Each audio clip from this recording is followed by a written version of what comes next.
Okay, so I'm going to ask you the easiest question that you've had to answer for probably a long time. When you're riding in a car and the driver approaches a stop sign, what are you supposed to do? Stop, right?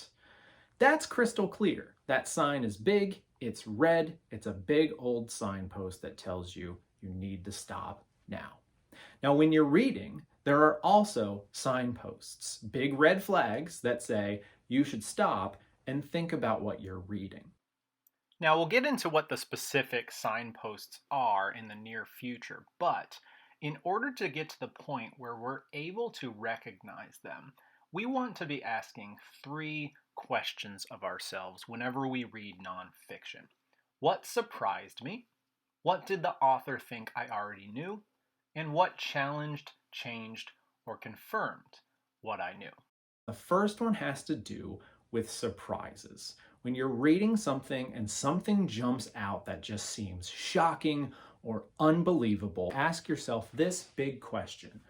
What is it that surprised me? What about it? So I was shocked when I heard about this.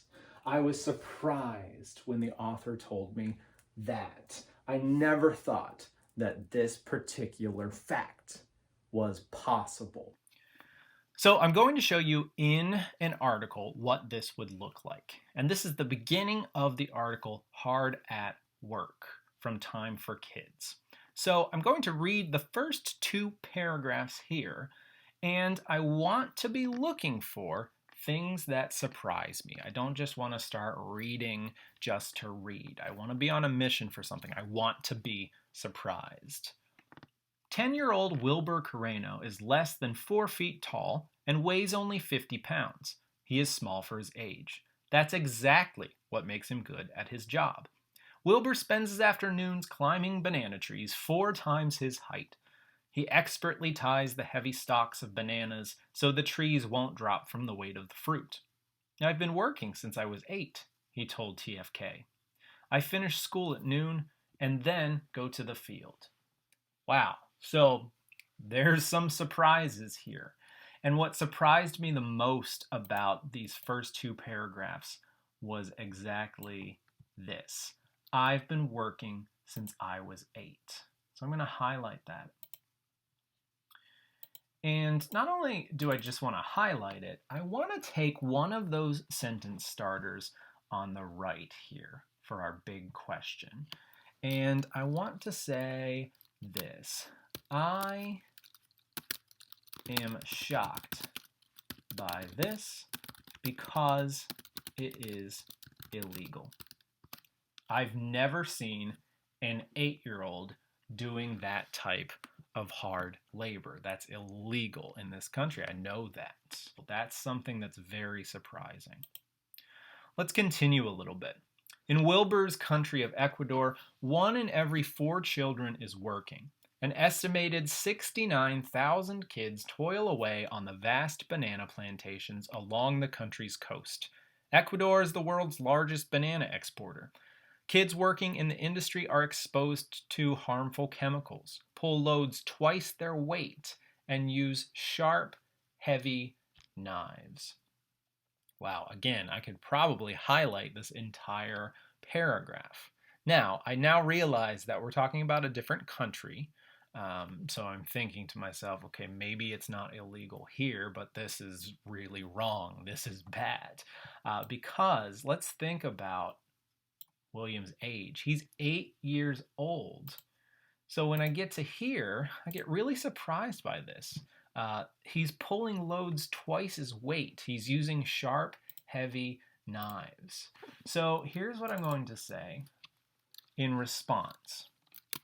I can't believe it's possible for an 8-year-old to pull weights this heavy. Okay, and this is not me not believing that this is going on.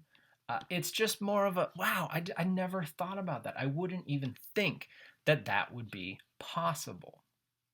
Now, let's look at one more part of this article. And this is the start of the next section. Do kids belong on the job? Child labor is certainly not limited to Ecuador. The United Nations estimates that 250 million kids around the world are forced to work. Many countries don't have laws limiting kids' work.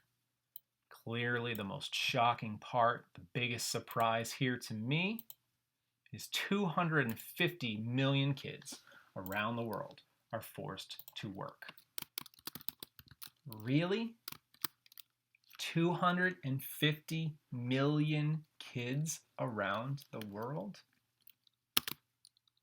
This number seems impossible. Why is it that more people don't know about this? And maybe they do, but this number is shocking to me. So I'm assuming I cannot be the only one that this comes as a shock to. So there you go. You want to look for things that are surprising to you anytime you read a nonfiction article. It gives you a way to stay focused inside of the text that you are reading, and it helps you to dig more deeply into what you're reading and to try and understand how things like this are even possible.